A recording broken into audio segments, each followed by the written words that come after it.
டேய் ஏதாவது பண்ணுங்களேன்டா. நானே டேய். பண்ணுவாடா. சரக்கு அடிச்சிருக்கீங்களாடா? கணக்கு இல்ல பியர் பீர் அடிச்சதுக்கான இவ்வளவு போதையா இருக்கீங்க? ஒன்னு அடிச்சா பரவாயில்ல. அப்புறம் எத்தனை 4 ஆளுக்கு நாளா? அப்புறம் எப்பறம் நிக்கிறீங்க? நான் நிக்க முடியாம தள்ளாடிட்டு இருக்கேன் தெரியல. அட பாவிகளா, என் துண்ட கால் மீதி ஆக்கி வச்சிருக்கீங்களா? கால் வதியா போடல, லைட்டா வாந்தி எடுத்தா மேல போட்டு. இன்னிலாம் அடிக்காதீங்கடா. என்ன நீ என்ன ரூல்ஸ் பேச ரொம்ப இல்ல தம்பி, எங்க வீட்டுல பேசுறா எங்களுக்கு பிடிக்காத, நீ பேசுறியா? இப்பெல்லாம் வந்தா ரொம்ப கஷ்டம். இஷ்டம்னா இல்ல கிளம்பி வேற பாத்துக்கீங்க. யார கிளம்ப சொல்ற? பாத்தியா?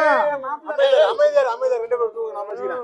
நான் தான்டா ரூம் ஃபர்ஸ்ட் எடுத்து வச்சிருந்தேன். மெஜாரிட்டி என்ன இப்ப 3 பேர் நாங்க இந்த பக்கம் இருக்க, நீ ஒரு ஆள் நிக்கிற. வேற ரூம் பாத்துக்க, நீ கிளம்பு. போ போயா. அவசர நம்ம பேசிக்கலாம். நம்ம என்ன நம்ம அந்த 2 கொடுத்துட்டு போறோம். சும்மா வந்துகிட்டு என்ன காய போட்டு. ஓகே, நான் காய போட்டறேன். அண்ணே ஏதோ துணி துவைக்கணுமா? இல்ல அதெல்லாம் வேணாம். சரி, ஞாபகம் இருக்காடா? ஒரு ஏல உமால வாந்தி இருக்கு. பெட்டி எடுத்துட்டு வந்துறேன்.